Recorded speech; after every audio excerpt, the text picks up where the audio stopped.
Hi, everyone. I'm Laura Dugan from the University of Maryland. Am I loud? Is this working? Okay. What I'm going to talk about today is, as it says here, what's known about mandatory arrest and intimate partner violence.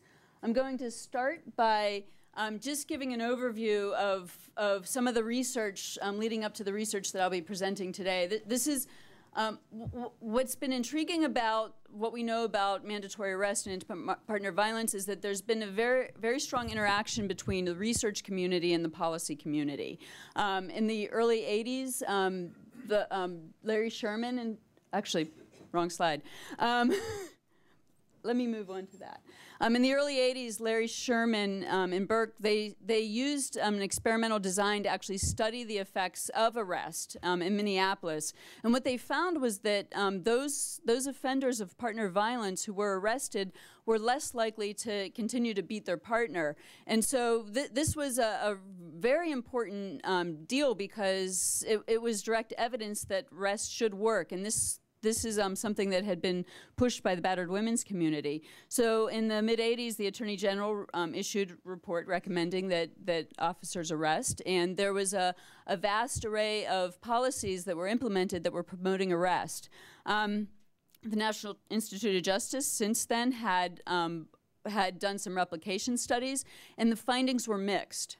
And so this demonstrates the importance of doing much research before actually implementing policy. However, again, there's this tension between policy and research in the sense that policy does need to be implemented sooner rather than later.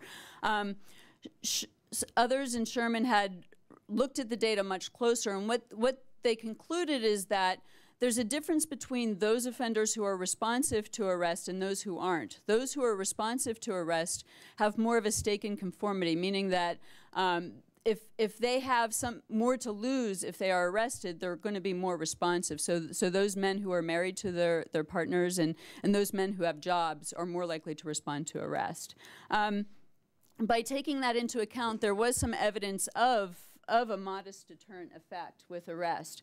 However, if you look at these, the question comes up, how generalizable are these findings? They only looked at 6 cities, and because the findings were so divergent across cities, it does suggest that it's hard to make generalizations across other sites.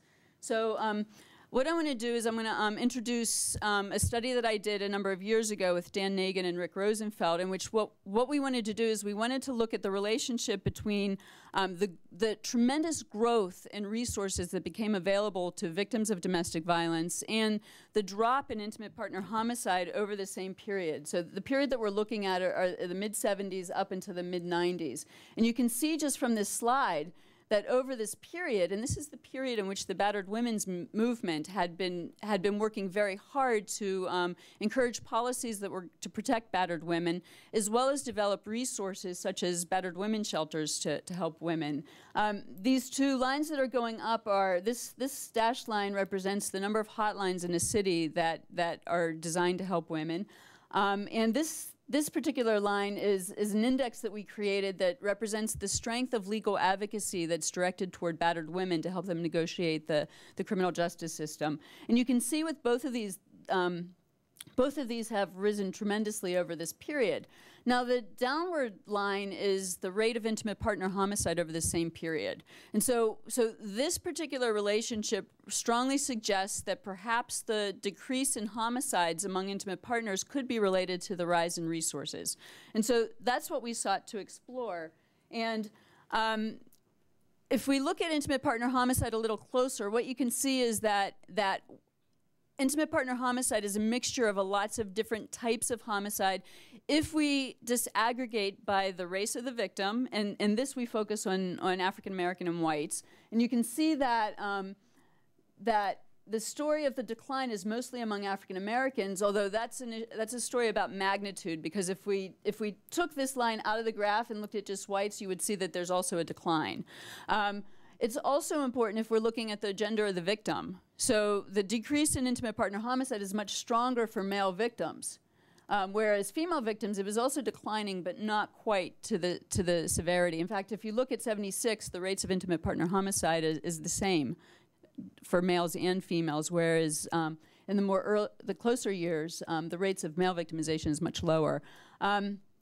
And then if we disaggregate by whether or not the offender and victim are married, what we find is that the decrease in intimate partner homicide is a story about marriage. It's not a story about single people. In fact, if we disaggregate the black line here by the gender of the victim, what we find is that male victimization is basically flat, but female victimization rises slightly. And so in this study, what we did is we ran models that explored the rates of how these different policies affect victimization by those dimensions. Now, what I wanted to show you is that laws, state statutes that were designed to protect women have risen over this time period as well. Because I'm talking about mandatory arrest, I'll focus on this blue line. You can see that it's increased over this time period. But we've also looked at warrantless arrest, that with just evidence, and firearm confiscation toward the end here. And then we looked at some policies that were more localized toward the police agencies. These are some of the other policies that we looked at. This is at the prosecutor's office, and then domestic violence services that I mentioned earlier. Now, I just want to give you a brief summary of the findings. I'm going to focus mostly on police arrest policy because that's what this talk is about. What we found is something different from what Larry Sherman found. And what we found when looking at, and this, by the way, is 48 of the largest cities in the United States, so it's generalizable to the large cities. What we found is that as police arrest policy got stronger, there was evidence of homicide reduction for black unmarried males and females. So that was promising. However, if we focused on white husbands, and by the way, these are only the significant findings, the rest are insignificant. What we found is that they're actually related to increasing rates of homicide for white husbands. And so there is a difference depending on who the victim is. And this is a macro level study, so we actually can't get at the mechanisms of what happened at the household, or did the police actually arrive at these households and make decisions about arrest. So there are limitations which I point out on this slide. What we see, like I said, this is a city-level analysis, so we're looking at rates of homicides and changes in homicides, and also changes in policies for these cities. So this raises the next question, which led to another study. By the way, both of these studies were funded by the National Institute of Justice. The first one was funded directly, and the second one was done with a little bit of leftover money that we had. And what I wanted to look at is exactly what's happening in the households in these states that have mandatory arrest laws, and other laws as well. This is it uses the National Crime Victimization Survey data. Now, I want to give a little plug for the National Crime Victimization Survey because it's a very large ongoing survey that's funded by Congress. And every year, Congress mandates funding toward it, and it collects important information. It's basically a random sample of every household in the United States, and they ask them information about their victimization experiences within the household. It talks to the people that live in the household to ask them about their victimization experience, and then it collects a bunch of detail about specific crime incidents and the consequences of those crime incidents. And so it's only with this type of sample can we get at the questions that we've asked. Since 1992, it captures more information about family violence, and so it's very careful in its screening questions to make sure that it's able to get information about whether somebody in the household has actually been violent against the respondent, and so on and so forth. One of the more interesting advances to this is that during different periods, the geographical identities have been released under highly protective circumstances, and so it was during one of these periods in which I was able to get access to the identifiers for each of these cases, and I was able to link the data to the specific state. So therefore, I can see what were the state policies that were in effect during the times of specific incidents. If during this period I used NCVS data from '92 to the middle of 1998, there were over 500,000 households that were sampled during that period. And what I did is I basically modeled I modeled looking at policies and a lot of other important things to predict whether or not there was violence in the household. And so I was asking the question, one of the questions I asked was, does mandatory arrest actually affect whether or not there's violence in the household? I then looked at all of those households in which there was domestic violence, or actually the specific incidents themselves, and I looked to see whether or not these policies predicted whether the police were contacted. And then for those in which the police were contacted, I looked to see whether or not it predicted arrest.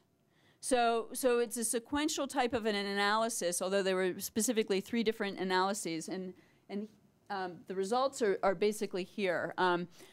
How I set this up, instead of presenting a table full of numbers, what I did is I just presented the direction of the association. And so an up arrow means that there was a positive association. So for instance, and first we focus on reporting, arrest, and then violence in general, even though that's not really the order that the analysis was done. But like, for example, for whether or not domestic violence is a felony in a particular state, there seems to be an increase in reporting for domestic violence. There's no association with arrest. However, there's an association with a decrease in domestic violence in those households.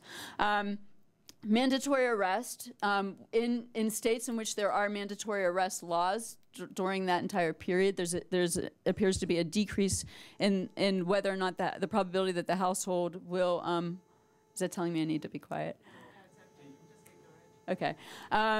There's a decrease in whether or not the police are actually contacted in those households. So there appears to be some evidence of a gag effect with mandatory arrest. There was no significant findings showing that there's actually an increased chance of arrest in those states in which there are mandatory arrest laws. And there is some evidence that there's a decrease in violence. There's less violence reported in households that have mandatory arrest laws than there are in other states. And so what this suggests is that mandatory arrest may have a deterrent effect for violence in general. However, it doesn't seem to be through the arrest process, according to this data. This is actually my last slide, but it does open up research questions that need to continue to be asked. First of all, this data ends in '98, and the other data ended in '97. So obviously these studies need to be updated to see what's been happening since then. When we were first doing the research, NIJ was great in promoting a lot of contact between researchers and practitioners, and practitioners were incredibly responsive to the particularly troubling finding that domestic violence services seem to help some women but not others. And one of the findings that seemed to be pretty prominent was that single women were at most risk compared to other, particularly married people, and especially single minority women were at highest risk. And so what needs to be done is an updated study to see how things have changed since then, because I know that the practitioner community had been making some changes. But that's my minute is up, so I will leave it at that, and we'll see the next presenter.